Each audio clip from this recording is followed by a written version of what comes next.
when you go to Italy, they just talk about beauty and all the function of foldability, stackability, whatever we are used to describe, to explain.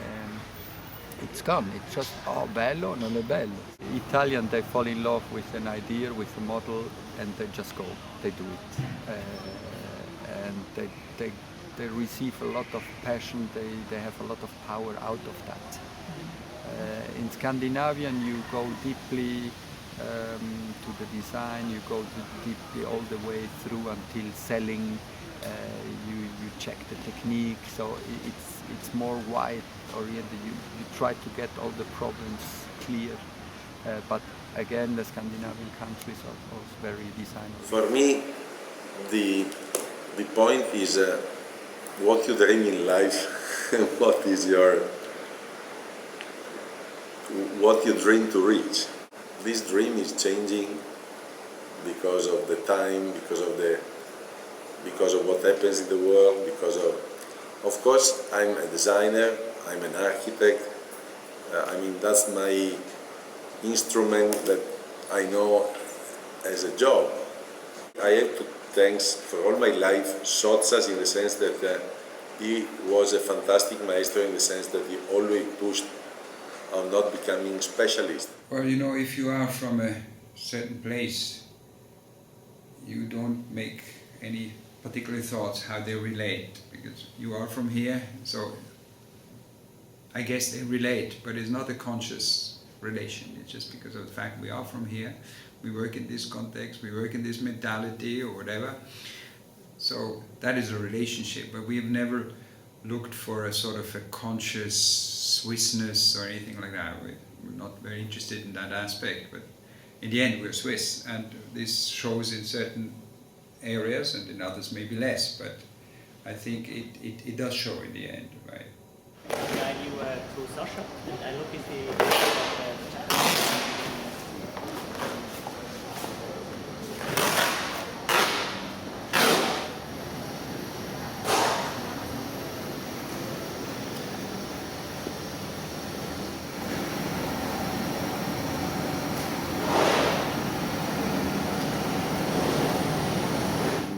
both designers, graphic designer or display artist.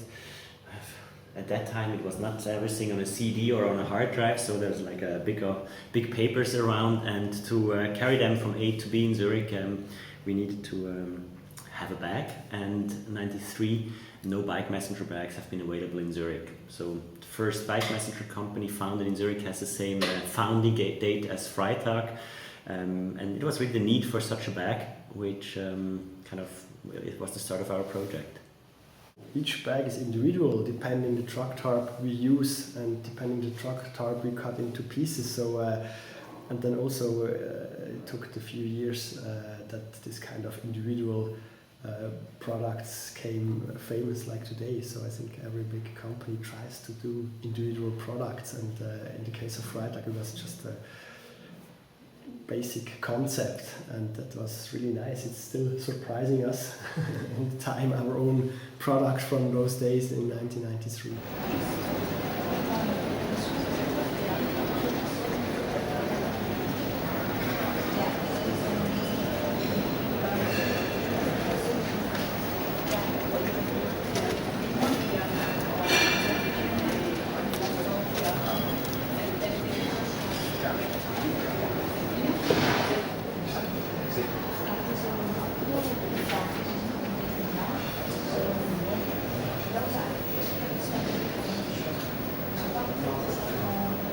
And of course I can tell much more a story by making a film of it, rather than if you would have a mechanical clock.